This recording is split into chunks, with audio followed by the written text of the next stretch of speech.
আমার home town বগুড়ার শিবগঞ্জ উপজেলার বালিকান্দা নামের একটি গ্রামে।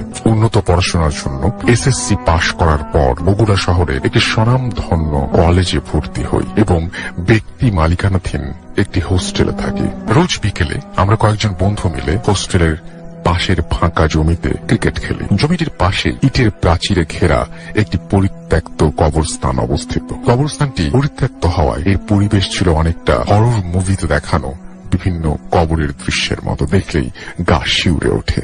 একদিন হলো কি, ক্রিকেট খেলার সময় বলটি ওই কবরস্থানের ভেতরে চলে গেল। আমরা সবাই মিলে অনেক খোঁজাখুঁজির পরও বলটি পাই না। যখন সবাই চলে আসছিলাম, হঠাৎ আমি বলটি একটি আধা ভাঙা কবরের উপরে দেখতে পাই। আমি 7-5 না ভেবে সুবিধা মতো কবরের একটু কাছে গিয়ে বলটি তুলে আনার চেষ্টা করি।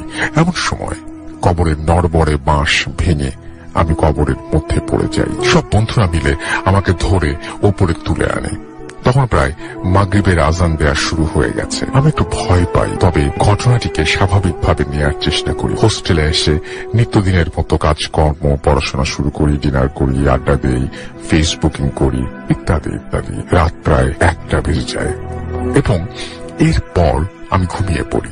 এর মধ্যে সন্ধ্যার ঘটনাটি আমার একবারও মনে হয়। হঠাৎ কুকুর ডাকার শব্দে আমার ঘুম ভেঙে যায়। মনে হচ্ছিল অনেকগুলো কুকুর সেখানে আর্তনাদ করছে। শব্দটা এতই প্রখর ছিল যে মনে হচ্ছিল আমার জানালার পাশে আমাকে উদ্দেশ্য করেই কুকুরগুলো কাঁদছে। কিন্তু আশ্চর্যের ব্যাপার, আমি কুকুর তাড়ানোর জন্য জানালা খুলতেই সব শব্দ হঠাৎ করেই বন্ধ হয়ে যায়, আর সেখানে কোনো কুকুরই দেখতে পাই না। আমি টর্চ জ্বালিয়ে দেখার চেষ্টা করি, কিন্তু জায়গাটি ছিল একদম ফাঁকা। আমি খুব ভয় পাই এবং জানালা বন্ধ করে রুমের লাইট জ্বালিয়ে ঘুমানোর চেষ্টা করি, কিন্তু কিছুক্ষণ পরে আবারও কুকুরের শব্দ আসতে থাকে। এইবার মনে হচ্ছিল কুকুরগুলো যেন প্রচুর ঝগড়া করছে এবং রুমের দেয়ালে আঘাত করছে। আমি অতিরিক্ত ভয় পাই। একটু সাহস করে আল্লাহর নাম নিয়ে জানালা খোলার পর আমি দেখতে পাই 4টি আগুনের গোলা আমার দিকে ছুটে আসছে। আমি দৌড়ে রুম থেকে বেরিয়ে গিয়ে হোস্টেলের বন্ধুদের ডাক দেই। আমাকে শান্ত করতে তারা বলে আমি হয়তো স্বপ্ন দেখেছি। তারা বলে ওরা হয়তো এমন প্রখর শব্দ শুনতে পায়নি, কিন্তু আমি জোর গলায় বলতে পারি ওইটা স্বপ্ন ছিল না। ধরলাম ওইটা আমার স্বপ্ন বা হ্যালুসিনেশন। কিন্তু এর পরবর্তী সময়ে যা ঘটে সেগুলোকে আপনারা কি বলবেন? এক রাতে যা ঘটলো তার জন্য আমি প্রস্তুত ছিলাম না। ওই রাতে ঠান্ডা কিছুর স্পর্শে হঠাৎ আমার ঘুম ভেঙে যায়। চোখ মেলে দেখি অনেক মোটা আর বড় একটি সাপ আমার বুকের উপর দিয়ে যাচ্ছে। আমি ভয়ে শিউরে উঠি এবং সাপটি আমাকে ক্রস করা মাত্রই আমি দৌড়ে পালিয়ে যাই। পরে মেসের সবাই মিলে অনেক খোঁজার পরেও সাপটির কোনো খোঁজই পাওয়া যায়নি। প্রতিদিন রাতে ভয়ঙ্কর স্বপ্ন দেখতে থাকি এবং সবসময় মনে হয় আমার আশেপাশে কেউ আছে। মাঝে মাঝে আমার দম বন্ধ হয়ে আসে। একদিন রাত প্রায় 10টার মতো বাজে। আমার বন্ধু দাদুর শেষকৃত্য অর্থাৎ জানাজা শেষ করে হোস্টেলে ফিরছিলাম। পথিমধ্যে সেই কবরের স্থানটি চোখে পড়ে। জ্যোৎস্নার আলোয় কবরস্থানটির দিকে চোখ পড়তে আমি লক্ষ্য করি 4টি সাদা কাপড় পরিহিত মানুষ গোল হয়ে বসে কিছু একটা করছে। আমি আগ্রহবশত দেখার চেষ্টা করি। আমি যা দেখি, লোক 4টি মৃতদেহ থেকে মাংস খুবলে খুবলে খাচ্ছে এবং হঠাৎ একটি লোক বাঁশটির মাথা আমাকে দেখানোর চেষ্টা করে। আমি লক্ষ্য করি মাথাটি আমার ছিল। আমি এই দৃশ্য সহ্য করতে পারিনি এবং সেখানে অজ্ঞান হয়ে পড়ে যাই। হোস্টেলের ছেলেরা আমাকে সেই রাতে উদ্ধার করে। এরপর আমি একজন হুজুরের শরণাপন্ন হই। তিনি বলেন কবরস্থানে থাকা 4টি জিনের আসর পড়েছে আমার ওপরে। উনি আমাকে ওই হোস্টেল ত্যাগ করার পরামর্শ দেন আর সাথে কিছু তাবিজ দেন। এতেও কাজ হয়নি। এতদিন এই তো দিন 15 আগে একটা ঘটনার কথা। রুমের লাইট অফ করে শুয়েছিলাম মাত্র, তখন হঠাৎ শুনতে পেলাম জানলার ওপাশ থেকে ফিসফিসানি সুরে কেউ আমার নাম ধরে ডাকছে। এক পর্যায়ে বিরক্ত হয়ে জানালা খুলে দেখি একটা কুৎসিত কালো রক্তমাখা 4 মুখলায় জন্তু, যা দেখে আমার পিলে চমকে যায়। মাঝে মাঝে গভীর রাতে অদ্ভুত বাঁশির সুর শুনতে পাই, যা আমি ছাড়া কেউ শুনতে পায় না। এভাবে প্রতিনিয়ত আমার সাথে বিভিন্ন ভয়ঙ্কর ঘটনা ঘটেই চলেছে। এর থেকে আমি যে কবে পরিত্রাণ পাবো তা আল্লাহই ভালো জানেন। সবাই দোয়া করবেন যাতে আমি এর থেকে খুব তাড়াতাড়ি পরিত্রাণ পাই। ধন্যবাদ আমার এই ঘটনাটি শেয়ার করার জন্য। ভূত এফএম দীর্ঘজীবী হোক। আপনাদের সৈকত, বগুড়া, বৃন্দাবন পাড়া।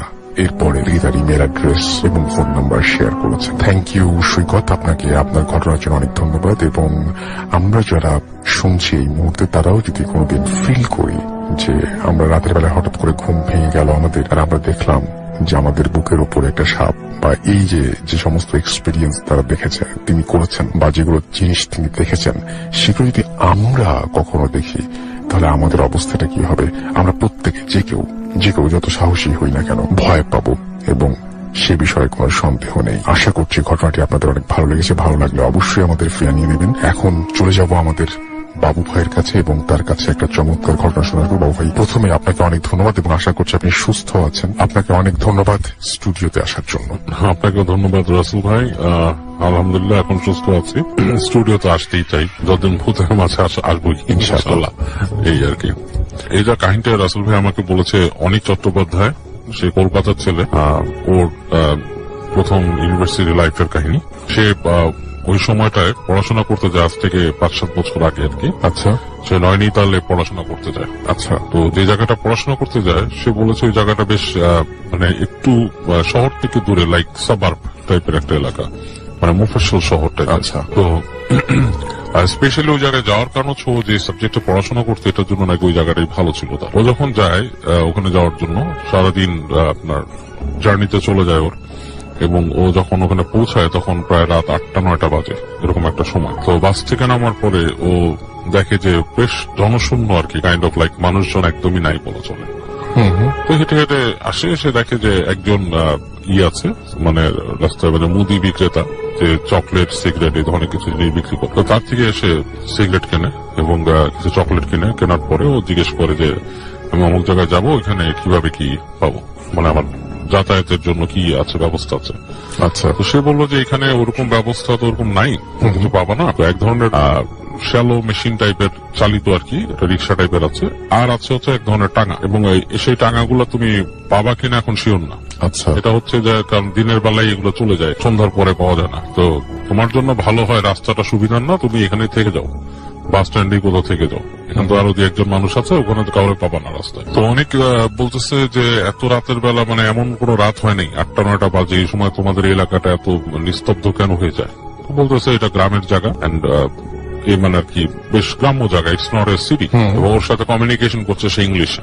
হ্যাঁ, মানে এটা সিটি না, এখানে তুমি এরকম সুবিধা পাবা না যেরকম যেতে চাও। তুমি যদি টাঙা পাও এটা তোমার জন্য ভাগ্যের ব্যাপার, টাঙা না পেলে তো কিছু করার নেই। অনেক ওখানে দাঁড়িয়ে থাকে, দাঁড়িয়ে কর্নারে একটা জায়গায় সিগারেট খায়, বসে থাকে একটা ইসের পর, বসে চিন্তা করে যে এখন কি করবো। এরকম চিন্তা করতে করতে সে চিন্তা করে যে আমি একটু আশেপাশে হেঁটে দেখি কি অবস্থা। আচ্ছা। এখানে তো বাস স্ট্যান্ডে টাঙা আলা নাও আসতে পারে। তো ও যেটা করে, ওর হাতের যে একটা লাগেজ ছিল, সে লাগেজটা হচ্ছে আপনার ট্রলি লাগেজ, টেনে নেয়, ওটা নিয়ে সে হাঁটে। আচ্ছা। তো একটু সামনে যাওয়ার পরে ও হাঁটতে হাঁটতে যে দেখে যে দূরে মনে হচ্ছে ছায়ার মতো কিছু একটা দাঁড়ায় আছে গাছের নিচে। দুই পাশেই গাছ, মাঝখানে মনে করেন যে আলো পড়তেছে, আকাশের আলো কিছুটা, মানে এমন কোন আলো না, মানে অন্ধকারে হালকা গাছের ওই চাঁদের আলোতে জায়গাটা একটু একটু আলোকিত লাগছে। আচ্ছা। এবং বেশ ঠান্ডা পড়ে গেছে তখন জায়গাটাতে, কারণ মানে ওই জায়গাটা মানে প্রধানত হচ্ছে শীতটা বেশি পড়ে, কিন্তু একটু যেহেতু সাবার্ব এলাকা, গাছগাছালি বেশি, শীতটা বেশি পড়ে। তো মানে বেশ টকটক করে কাঁপতে কাঁপতে হেঁটে হেঁটে ছায়ার দিকে যায়, যেখানে কি দাঁড়ায় আছে, এটা কি মানে মানে কোনো বাসা নাকি, মানে হোয়াট ইজ দিস। তো কাছাকাছি আসতে দেখে সেখানে একটা টাঙা। আচ্ছা। টাঙা গাড়ি, ইটস লাইক ওর যেটা বলছে এটা মানে পুরো ফুল ফ্রেজ একটা ঘোড়ার গাড়ি না, ঘোড়াই টানে এটাকে, ছোট টাইপের, মানে পিছনে কোচটা হচ্ছে এত ছোট, মানে হাইয়েস্ট একজন একটা ঘোড়া টেনে নিয়ে যাবে এটাকে, কাইন্ড অফ লাইক কলকাতায় একসময় যে আদম গাড়ি এখন আছে কিনা আমি জানি না, আচ্ছা ওরকম টাইপের আর কি। তো ওখানে যে দেখে যে ওরকম একটা গাড়ি আছে এবং তার সাথে ঘোড়াও আছে, কিন্তু মানুষ তো মানে খুব থতমত খেয়ে যায় যে ঘটনাটা কি, মানুষ নাই, টাঙা গাড়ি দাঁড়ায় আছে। তো কিছুক্ষণ বসে থাকে, একটু পরে সে হাতে সিগারেট শেষ হয়েছে, সিগারেটটাকে ফেলে দেয়, ফেলে দিয়ে পা দিয়ে নিভে ফেলে। তো সিগারেটটা ফেলে দেওয়ার কিছুক্ষণ পরেই দেখে যে ওইখানে মানে পাশে গাছগাছালি যে জায়গাটা, ওখান থেকে একজন মানুষ বের হয়ে আসছে। বের হয়ে এসে তাকে বলতেছে ওখানকার মানে লোকাল ভাষার সাথে হিন্দি মিশানো, কোথায় যাবো। ও বলে যে আমি তো অমুক জায়গায় যেতে চাই, তো তুমি কি যাবা নাকি। ওরে বলছে যে ব্যাঠো, বসো পিছনে। ও কোনো কথা না বলে সুন্দর, মনে করে যে থেকে ভালো সুযোগ তো আর নাই, এই বাস স্ট্যান্ডে কিছু নাই, বাস স্ট্যান্ডের আশেপাশে কোনো হোটেলও নাই, কোথাও নাই, ওখানে বসে রাত কাটানোর চেয়ে চলে যায়। তো বসে ওর যে ইটা ওই ইসে উঠে বসে তার লাগেজ থেকে খুলে সে পাতলা একটা সোয়েটার সে গায়ে দেয়। আচ্ছা, গায়ে দেওয়ার সময় তার হাতে ওই যে আপনার ছিল একটা ম্যাগাজিনটাও সে বের করে নেয় হাতে, মনে করে যে কোথাও যদি যে সে পড়তে পারে বা কিছু, মানে just to have something in his hand. Okay, এরকম একটা নিয়ে এসে বসে, তো বসে সে ওখান থেকে যাওয়া শুরু করে আর কি, টাঙ্গা চালাচ্ছে। তো বেশ অনেক দূর যাওয়ার পরে ও দেখতেছে যে সামনে যে জায়গাটা, সেই জায়গাটাতে আপনার দুই পাশে গাছ নাই, বেশ প্রান্তরের মতো, মানে বেশ মাঠ টাইপের, এবং মানে চাঁদের আলোটা এমন ভাবে পড়ছে পুরো জায়গাটা ঝকঝক দেখা যাচ্ছে জায়গাটা। ও খুব এনজয় করা শুরু করে, খুব এনজয় করা শুরু করে। সে মনে করে যে মানে is a very nice thing to do, এই জায়গায় মানে জায়গাটা খুবই সুন্দর একটা জায়গা, তার এই যাওয়াটাই একটা সার্থকতা লাগতেছে। তো এরকমও যায়। তো টাঙ্গালাকে জিজ্ঞেস করে যে এখানকার পরিবেশ কেমন, মানে কিছু প্রশ্ন করার চেষ্টা করে লোকটা দেখা যাচ্ছে তার কথাবার্তা খুব একটা উত্তর দিচ্ছে না, এরা, এবং ওই রাস্তার ঘোড়ার খুরের শব্দে আর ইসে মানে খুব চাপা পড়ে যাচ্ছে, আর বাতাস চলছে, খুব সবসময় বাতাস চলছে। তো এই সময় মানে এক সময় চুপি হয়ে যায় ব্যাপারটা কি। ওই জায়গাটা যখন পার হয় তখন দেখে যে সে আপনার আবার একটা এরকম তৈরি হচ্ছে রাস্তা, যেখানে দুই পাশে গাছ, এবং এইবারে গাছটা খুব ঘন হয়ে জন্মাইছে, মানে চাঁদের আলো প্রায় ঢুকতেছেই না, জায়গাটা বেশ ঘুরঘুরটি অন্ধকার। ওর বুকের মধ্যে কেমন যেন ছেদ করে উঠে, মনে হয় যে এই অন্ধকারে ঢুকে যাচ্ছে, কেমন যেন লাগে ওর কাছে। ইটস লাইক একটা কেভে, বা আপনার যদি একটা ইসে প্রবেশ করে মানুষ, ধরেন একটা মানে টানেলে প্রবেশ করে, কাইন্ড অফ লাইক গাছের টানেল বলা যায়। তো ওখান থেকে ঢুকে যায় ঘোড়ার গাড়িটা। যখন সেখানে ঢুকে তখন না ও অলমোস্ট কিছু দেখতে পায় না রাসেল ভাই, যেটা হয় যে শুধু ঘোড়ার শব্দ শুনতেছে, ঘোড়ার খুরের শব্দ আর অন্ধকার, এবং অন্ধকারটা খুব জেঁকে বসতো। এই সময় ও মানে টের পায় ওর পেছনে কেউ, জাস্ট লাইক আমরা যদি রিক্সায় কেউ মানে আমরা পা দিয়ে উঠে কারো ঘাড়ের মধ্যে এরকম সুড়সুড়ি দেই, কাইন্ড অফ লাইক দ্যাট, ওর ঘাড়ের মধ্যে শীতল কোন স্পর্শ, লাইক খুব মানে আইস কোল্ড কোন টাচ ঘাড়ের কাছে, এবং ও খুব চমকে উঠে লাফ দিয়ে উঠে হাত দিয়ে দেখে যে কিছু নাই, এবং তখন মনে হয় যে কেউ দুষ্টুমি একটা হাসি দিয়ে পাশে চলে আসছে, এরকম একটাই। ও খুব ভয় পেয়ে যায়, ও ভয় পেয়ে ও হাত দিয়ে ওই যে টাঙ্গা চালাচ্ছে তার জামা চেপে ধরে, দেখে যে টাঙ্গাওয়ালা বেশ চাপা হাসি দিয়ে, কাইন্ড অফ লাইক মজা পেলে যেরকম আসে, কাইন্ড অফ লাইক দ্যাট, কেউ মজা করে যে কারোর সাথে আসে ওরকম হাসি দিয়ে বসছে যে ব্যাটে রকম চুড়েল হ্যাঁ, বসে থাকো চুড়েল। তো ও তো এটার সাথে পরিচিত জিনিসগুলো, যেহেতু সে ভারতের ছেলে এবং সে ভারতের বিভিন্ন অঞ্চলের বিভিন্ন মিথ, চুড়েল সম্বন্ধে আমি অনেকে হয়তো শুনছে, চুড়িয়াল চুড়েল ইজ আমাদের বাংলাদেশে আমরা যেটাকে অনেকে শাকচুন্নি বলে, অনেকে পেতনি বলে, সামথিং লাইক দ্যাট, বাট ভারতেও তো প্রচলিত আছে। অনেকেই চুড়েল সম্বন্ধে অনেক কিছু আমাকে বিস্তারিত আরো বলছে, আমি নিজেও জানতাম, ওর কাছ থেকে আরো কিছু শোনা। ওরা যেটা আমরা অনেকে ডাকিনি বলি আমাদের এখানে, কাইন্ড অফ লাইক দ্যাট, এরা পথ দিয়ে আপনাকে নিয়ে যাবে, কোথাও চুবিয়ে মারবে, কখনো তারা আপনাকে ডিসগাইজ করে সুন্দর কোনো মেয়ে সেজে আসে, এরকম kind of like that. Actually মানে টু বি ফ্র্যাঙ্ক এগুলো সবই হচ্ছে জিন, সোর্ট অফ জিন। এনিওয়েজ আমি ওর বিশ্বাসেই থাকলাম বা ওর কথাতেই থাকলাম যে ওটা চুড়েল। ওকে যখন এটা বললো, ও তখন ওর গায়ের লোম সব একসাথে দাঁড়ায় গেল। আচ্ছা, এবং মানে ওর মনে হচ্ছে যে আমি এখানে না থাকাটাই বেটার ছিল, মানে কেন আমি এখানে আছি, এরকম একটা বোধ তার মধ্যে আসলো। এবং যখন সে বোধটা পাইছে তখন তার মনে হলো ঠিক তার পাশেই কেউ বসে আছে সিটে, কোন নারী, এবং যতটুকু সে স্পর্শ বুঝতে পারতেছে তার শরীরের সাথে স্পর্শ, মানে তার কাপড়ের প্যান্টের সাথে তারই মনে হচ্ছে একটা বরফের টুকরা তার পাশে বসা। এবং মানে ও বলার মতো না, ইন দ্যাট পয়েন্ট ও যেটা করছে, ওর যে লাগেজ নিয়ে চিন্তা করছে যে আমি ওই গাড়ি থেকে লাফ দিয়ে পড়ে যাবো নিচে, বাট তখন সে মনে করছে এখান থেকে কোনোভাবে সরতে হবে আমাকে, হ্যাঁ এখান থেকে পড়লে তো আমি শেষ, মানে আমার এটা চিন্তা করে সে ওই মানে পড়ার চিন্তাটা মানে লাস্ট মোমেন্টে তার ওই জ্ঞানটুকু রাখছে যে সে ওখান থেকে পড়েনি, সে চিন্তা করতেছে যে এখানে বেরিয়ে যায় কোনো মতে। তো ওই যে গাড়িটা যখন নাকি ঠিক ওই দূরে দেখতেছে লাইট, ওই টানেলের মতো জায়গাটা যখন পার হয়েছে সে তখন ওখান থেকে লাফ দিছে, এবং সে কোনো লাগেজ টাগেজ কিছু ছাড়াই লাফ দিয়ে পড়ছে। ওখানে পড়ে সেই জায়গাটা পড়ছে, দেখছে সামনে ধুধু মাঠ, লাইক প্রান্তরের টাইপের, দৌড়ানো শুরু করছে, দৌড়াচ্ছে, ওর বুঝতে পারতেছে ওর পিছনে কিছু আসতেছে কিনা, দৌড়াতে অনেক দূর পর্যন্ত গেছে, যে দেখছে যে একটা বাসার মতো, মানে কয়েক সারি বাসা ওখানে আর কি, এরকম মানে একতলা বাসার মতো আছে, সেখানে হয়তো বার্ন টার্ন গোয়াল টোয়াল আছে এরকম কিছু। তো ওখানে বাসার সামনে গেছে, তো ফিরে দেখে যে পেছনে একটা নারী মূর্তি আসতেছে।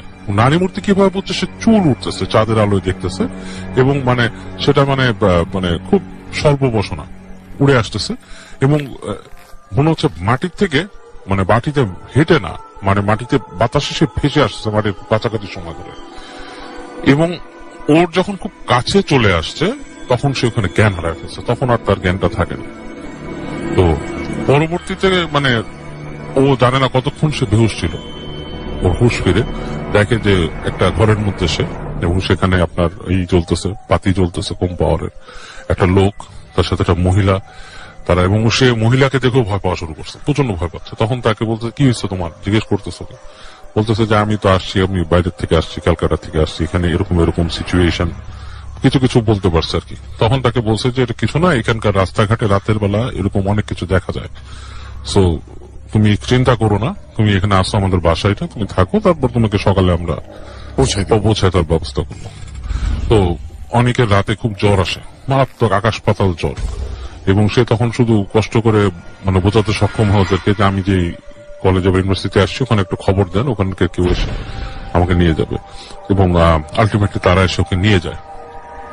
এবং ও ওখানে পরে ছিল বহুত দিনই, ওখানে সে গ্রাজুয়েশনটা কমপ্লিট করছে খানিক, এবং ওই এলাকাতে এই ধরনের প্রচুর আরো মিথ আছে এবং আরো এই ধরনের কিছু কিছু কাহিনী আছে। সে বলছে যে he can send me over letter on ওইখানকার ঘটনা আরো যেগুলো আছে, সেটা মানে এই সাবার্ব এলাকা, কিছুটা পাহাড়ি টাইপের এলাকা হতে নাকি এই ধরনের জিনিস অনেক বেশি আর এই চুড়েল টাইপের ব্যাপারটা কিন্তু রাসেল ভাই আমি এর আগে অনেকের কাছে শুনেছি, একটা পার্সোনাল এক্সপিরিয়েন্স, যে আমি শুনেছি যে আমার নানারা এক সময় পাকিস্তানে থাকতো যখন দেশ ছিল বিভাগের আগে, তখন ওনারা শুনেছিল যে ওনার এক ফ্রেন্ড এরকম একদম ফার্স্ট হ্যান্ড এক্সপিরিয়েন্স, আমার নানার বন্ধু, আমার নানা মারা গেছে এখন, বাট ওনার এক বন্ধুর কথা বলছি, যে উনি গাড়ি দিয়ে আসছিলেন এবং উনি দেখেছেন যে ঠিক আপনার গাড়ির সামনে একটা মহিলা দাঁড়িয়ে আছে, এবং ঠিক আমরা যেমন হিন্দি মুভি বা কোনোটাতে শুনি যে লাইক কালো কাপড় পরা বা সাদা কাপড় পরা, কাপড়ের কালারটা আমার ঠিক মনে নেই, বাট এখনো মনে আছে, বলছে যে দাঁড়িয়ে ছিল এরকম, এবং উনি ওখানে থামান নাই গাড়িটা, উনি চালায় গেছেন গাড়ি। আচ্ছা, উনি চালায় যাওয়ার পর যেটা হয়েছে, গাড়ি ভেদ করে উনি চলে গেছে, মহিলাটার মুখটা মনে হলো উইন্ডশিল্ডের মধ্যে এসে একটা হাসি দিয়ে পার হয়ে গেছে, এবং উনিকে যখন পার হয়ে গেছে তখন ওনাকে নাকি বলছে যে তুই তোর গাড়িতে থাকাতে বেঁচে গেলি, এরকম আর কি এখানকার ভাষায়। তো কারণ হচ্ছে ওনার গাড়ির যে রিয়ার ভিউ মিরর, ওখানে উনি একটা ছোট্ট কোরআন শরীফ ঝুলা রাখতো। তো আচ্ছা আচ্ছা আচ্ছা আচ্ছা, এটা কিন্তু অনেক আগে পাকিস্তান আমলের একটা ঘটনা। তো এই ধরনের জিনিস ভারত পাকিস্তানের বিস্তীর্ণ অঞ্চলগুলোতে কিন্তু অনেকেই দেখে, চুড়েল বা ডাকিনি যেটাকে বলে। Thank you so much, thank you চমৎকার ঘটনা দিয়ে আমরা শুরু করলাম আজকে।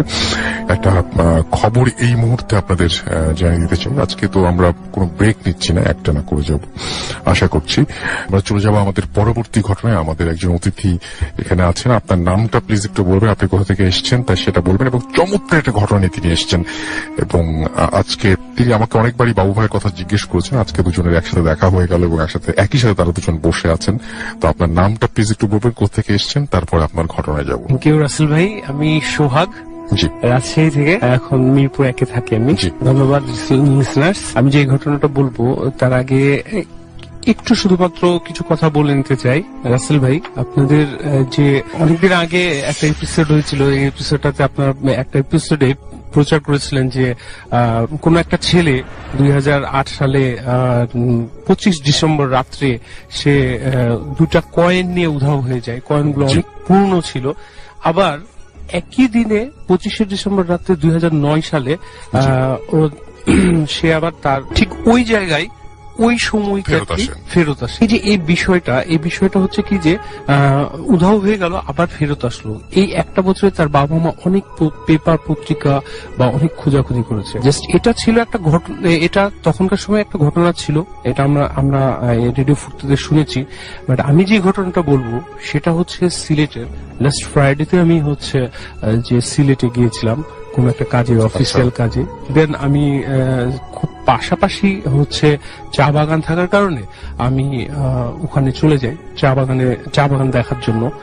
দেন আমি যখন চা বাগানে যে পৌঁছাই তখন ওখানে যে কেয়ারটেকার থাকে, কেয়ারটেকারকে সাথে নিয়ে আমি চা বাগানের মধ্যে ঢুকি। যখন চা বাগানে ঘুরতে ঘুরতে ওই টিলাগুলোর উপরে যখন উঠি তখন ওই কেয়ারটেকারকে আমি একটা সময় যাওয়ার পরে জিজ্ঞেস করছিলাম যে আঙ্কেল, আপনারা যে এই চা বাগানে ঘুরেন তো কখনো কি এরকম ভৌতিক কোনো জিনিস আপনাদের সামনে আসে কিনা? তখন তিনি বলছিলেন যে হ্যাঁ, এরকম হয়, এরকমই একটা ঘটনা তাহলে আপনাকে আমি শোনাই। তো উনি আমাকে বলছিল এই ঘটনাটা হচ্ছে 1991 সালের একটা ঘটনা। আমরা এই জিনিসটা জানি যে চা বাগানে যারা চা তুলেন যারা, এরা কিন্তু অনেক হচ্ছে কি যে মানে নিচু শ্রেণীর বলতে কি যে সনাতন ধর্মাবলম্বী এরকম ধর্মের হয়ে থাকেন। তো এদের মধ্যে একজন লোক ছিলেন, উনি হচ্ছে মুসলমান ধর্মাবলম্বী, ওনার নাম ছিল হচ্ছে সুরুজ আলী। ওনার ফ্যামিলিতে ছিল হচ্ছে মানে যারা কাজ করেন তারা অত্যন্ত মানে খুব দরিদ্র হয়ে থাকেন, দরিদ্র ঘরের লোক ছিলেন। তো ওই সুরুজ আলীর এক ছেলে এক মেয়ে। তো মেয়ে 12-14 বছর বয়সী একটা মেয়ে, আর সেই ছেলেটা হচ্ছে ছোট ছেলে। তো সুরুজ আলী এবং তার স্ত্রী দুইজন একসাথে হচ্ছে কি যে ইয়েতে চলে যায়, চা তুলতে চলে যায়। প্রত্যেক দিনই 2 শিফটে চা তুলেন, সকাল 6টা থেকে অলমোস্ট 12টা পর্যন্ত, আবার এদিকে দুপুরের খাবারের পরে মোটামুটি 2টা থেকে একেবারে সন্ধ্যা 6টা পর্যন্ত। যদি শীতের দিন হয় তাহলে আরো আগে চলে আসেন। তো এইভাবে চা তুলেন। তো যাচ্ছিল দিন, এভাবেই যাচ্ছিল। তো সুরুজ আলীর সাথে সুরুজ আলীর স্ত্রীও যখন চলে যায়, মাঝে মাঝে সুরুজ আলীর যে মেয়ে উনিও চলে যান চা তুলতে। এটা তাদের একটা সংস্কৃতি বলা চলে যে বংশ পরম্পরায় চা তুলতেই হয়। তো উনিও চলে যান। এরকম যখন চা তুলতে চলে যান, একদিনকে বাসায় সুরুজ আলীর মেয়ে আর সুরুজ আলীর ছেলে একাই ছিলেন।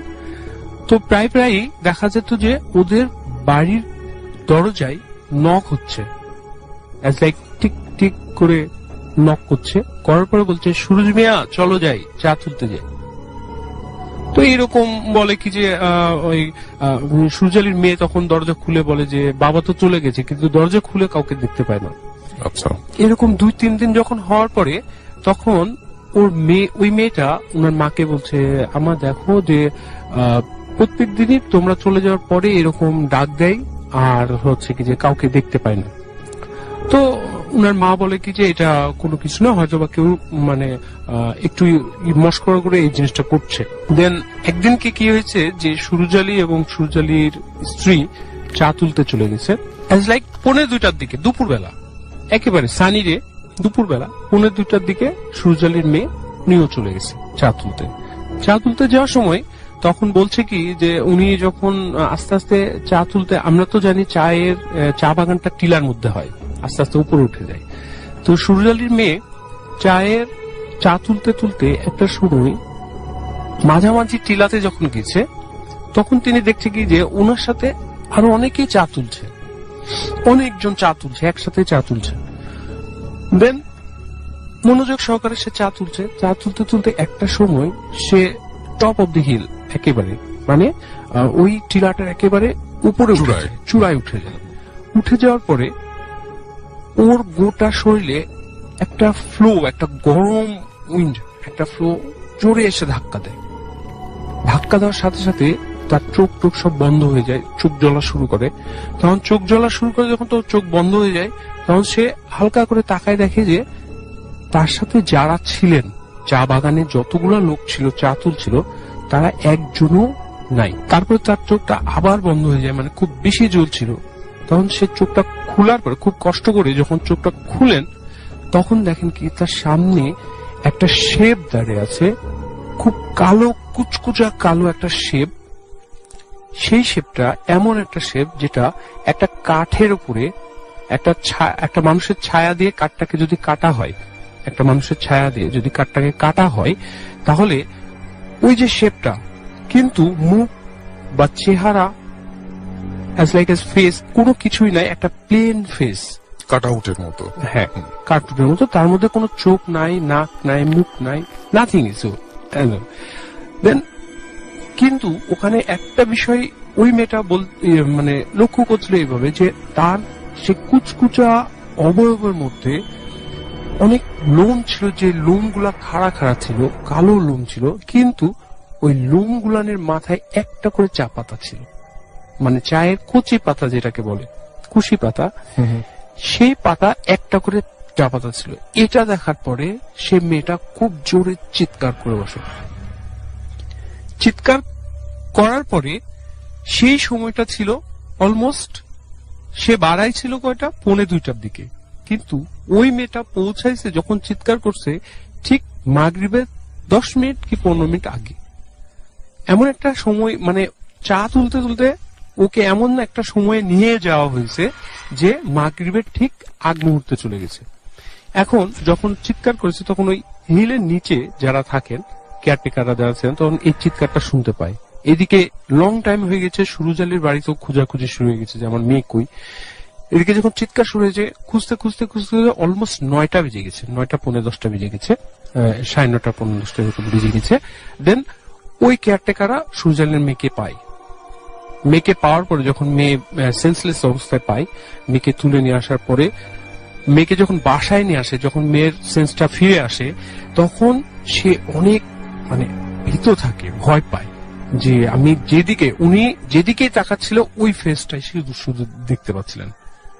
তার মা কি তার বাবা কি কিচ্ছু না, শুধু ওই ফেসটা দেখতে পাচ্ছেন। এটার পরে তার মানে একটু অসুস্থ হয়ে পড়ে, তখন তাকে একটা হুজুরের কাছে নিয়ে যায়, সুরুজ আলী একটা হুজুরের কাছে নিয়ে যায়। হুজুর তখন বলে কি যে আপনার মেয়ে অলমোস্ট দুপুর বেলায় বের হয়েছিল। আর এটা তো আমরা জানি যে দেখা যায় কি যে এমনও অনেক কিছু জায়গা আছে দিনের বেলায়, এমন কিছু কিছু সময় আছে দিনের যে সময়গুলোতে দেখা যায় যে ওরাও একটা জাতি, ওরা অশরীরী বলেন বা যে জিন বলেন যেটা বলেন না কেন, ওরা হাঁটাচলা করে বা এই জায়গাতে তাদের একটু ডিস্টার্ব হয়েছে, এই জন্য তাকে এই জিনিসটা দেখানো হয়েছে। সো এখন কি হলো, হুজুর তাকে বলল কি যে আমার একটা তাবিজ দিয়ে দিচ্ছে, এই তাবিজটা আপনি রাখেন। তাবিজ দিয়ে দিয়েছে, সবকিছু ঠিক। মাঝখানে 4টা বছর কেটে গেছে, কিচ্ছু হয়নি, সব নর্মাল। সবাই বলে কি যে সুরুজ আলীর মেয়ে একেবারে ফ্রেশ, ঠিক আছে, সবকিছু ঠিক হয়ে গেছে। এরপরে একদিন হঠাৎ করে দেখে কি সুরুজ আলীর মেয়ে তার হাতে ওই তাবিজটা নাই। তাবিজটা কোথায় ছিঁড়ে পড়ে গেছে সুরুজ আলীর মেয়ের মানে খেয়াল নাই।